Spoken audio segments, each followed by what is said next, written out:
सोनिया और पवन, जो सोनिया का छोटा भाई है, कल शाम जीवों और उनके अनुकूलन की क्षमता पर चर्चा कर रहे थे। आज दोनों जब खेल रहे थे तो सोनिया के मन में कुछ सवाल आए। उसने सोचा क्यों न कल की चर्चा को मम्मी और पवन के साथ आगे बढ़ाया जाए। माँ, कल पवन और मैं बात कर रहे थे कि कैसे जीव अपने आसपास के वातावरण के अनुसार ढल जाते हैं। हमने इस प्रसंग में पौधों और जीवों पर चर्चा की थी, लेकिन अब मेरे मन में ये सवाल आया है कि पौधे एक ही जगह पर रहते हैं और हम जैसे जीव इधर उधर घूम पाते हैं। ऐसे ही कुछ निर्जीव वस्तुएं हैं जो कि एक जगह पर टिकी रहती हैं, पर कुछ ऐसे भी हैं जो गतिवान होते हैं, जैसे कि वायु और जल। हाँ, सही कहा। लेकिन तुम्हारा सवाल क्या है सोनिया? मैं सोच रही हूँ कि वो कौन कौन सी चीजें हैं जो सजीवों को निर्जीवों से अलग करती है। दिलचस्प सवाल है। कुछ चीजें तो आसानी से समझ आ जाने वाली हैं, जैसे जीव वृद्धि करते हैं। हम जन्म के समय कितने छोटे होते हैं और धीरे धीरे बढ़ते जाते हैं और वयस्क हो जाते हैं। पक्षी एवं सरीसृप यानी रेप्टाइल्स जैसे जीव अंडे देते हैं, जिनमें से उनके बच्चे निकलते हैं और बड़े होकर वयस्क हो जाते हैं। पर माँ, ये लक्षण तो पेड़ पौधों में भी होते हैं। एक चीज जो मुझे समझ आ रही है वो ये है कि सभी जीव भोजन करते हैं, जिससे उन्हें ऊर्जा और पोषण मिलता है। हाँ, तो पेड़ पौधे भी तो सजीव होते हैं। पेड़ पौधे तो भोजन का प्राथमिक स्रोत होते हैं, क्योंकि वो प्रकाश संश्लेषण की क्रिया से अपना भोजन स्वयं बनाते हैं। बाकी जीव उन पर प्रत्यक्ष या अप्रत्यक्ष तौर पर निर्भर होते हैं। सोनिया, इस बात से मुझे एक और ख्याल आया।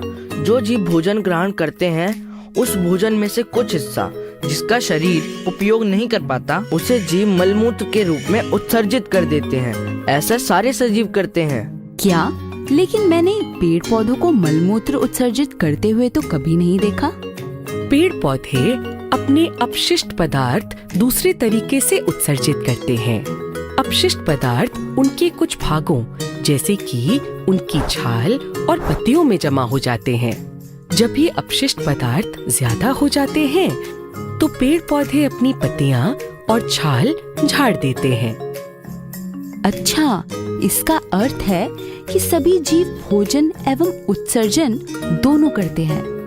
सोनिया, कल हम पानी में सांस रोककर देख रहे थे ना। हम जीव सांस भी तो लेते हैं। अलग अलग जीवों के सांस लेने के तरीके अलग हो सकते हैं। हाँ, हमने जाना कि स्थलीय जीव नथुनों से और मछलियाँ गिल्स से तथा डॉल्फिन्स अपने सर के छिद्र से सांस लेती हैं। इसके अलावा कुछ जीव अपनी त्वचा से भी सांस लेते हैं, जैसे कि केंचुआ। और कुछ जीव जैसे मेंढक पानी और जमीन दोनों पर सांस ले सकते हैं। पानी में वो अपनी त्वचा से और जमीन पर अपने नथुनों से सांस लेते हैं। हाँ, और ये भी दिलचस्प बात है ना कि पेड़ पौधे दिन और रात में अलग अलग तरह से सांस लेते हैं। दिन में वह जब प्रकाश संश्लेषण करते हैं, तब ऑक्सीजन उत्पन्न होता है। वह अपनी जरूरत के ऑक्सीजन इस्तेमाल कर बाकी पर्यावरण में छोड़ देते हैं। जबकि सूर्य अस्त हो जाने के बाद प्रकाश संश्लेषण नहीं हो पाता, तो पेड़ पौधे ऑक्सीजन अंदर लेकर कार्बन डाइऑक्साइड बाहर छोड़ते हैं। ये सब काफी अद्भुत है ना। दुनिया में कितने प्रकार के अद्भुत जीव होते हैं और इनमें कितनी विविधताएं होती हैं। तुम सही कह रही हो, लेकिन इन विविधताओं के साथ साथ कई समानताएं भी होती हैं। जैसे जीव अपने वातावरण के अनुकूल ढल सकते हैं। वे भोजन एवं उत्सर्जन करते हैं, श्वसन करते हैं। कुछ जीव अपनी इच्छा अनुसार चल फिर भी सकते हैं। एक और महत्वपूर्ण कार्य है जो सभी जीव करते हैं। वो क्या? वो है प्रजनन। इसी से तो उनकी प्रजाति आगे बढ़ती है। कुछ जीव अंडे देते हैं और कुछ बच्चों को जन्म देते हैं। हाँ, पेड़ पौधे भी बीजों के द्वारा प्रजनन करते हैं। वैसे कई सारे पौधों की जड़ों और तनों में भी प्रजनन की क्षमता होती है, बस पेड़ पौधे गतिवान नहीं हो पाते हैं। गतिमान होना जीवों के अनेक गुणों में से एक है, पर सिर्फ गतिमान होने से कोई भी वस्तु सजीव नहीं हो जाती। उनमें बाकी गुण जैसे सांस लेना, प्रजनन आदि क्षमता होनी चाहिए। तभी वायु और जल भी गतिमान होकर भी निर्जीव है। क्या खूब समझ आया, धन्यवाद माँ। सचमुच हमारी दुनिया में वाकई बहुत विविधता है। हमने तो केवल कुछ ही जीवों पर चर्चा की है। वर्षावनों, जलाशयों, मरुस्थलों और घास के मैदानों में कितने ही जीव रहते हैं जिनके बारे में हम जानते ही नहीं। और कितने सारे सूक्ष्म जीव भी तो हैं जो हमारे आसपास की हवा, मिट्टी, भोजन, यहाँ तक कि हमारे शरीर में भी रहते हैं। हाँ, और अभी हमने जिन गुणों की चर्चा की है उनकी सहायता से हम समझ पाए हैं कि सजीव निर्जीवों से किस प्रकार भिन्न होते हैं। ये सब बहुत ही रोचक है। हमें इस बार की छुट्टियों में किसी ऐसी जगह घूमने चलना चाहिए जहाँ हम ढेर सारे अद्भुत जीवों को देख सके।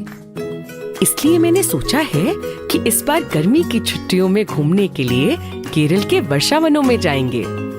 हाँ, ये अच्छा आइडिया है। मैं भी कल यही सोच रहा था कि कहाँ जाना चाहिए। मुझे भी ये प्लान अच्छा लग रहा है। वर्षावनों में हमें ढेर सारे अद्भुत जीव देखने को मिलेंगे। अरे वाह, फिर तो हर बार की तरह बड़ा मजा आएगा। हम सब पक्का केरल घूमने जाएंगे।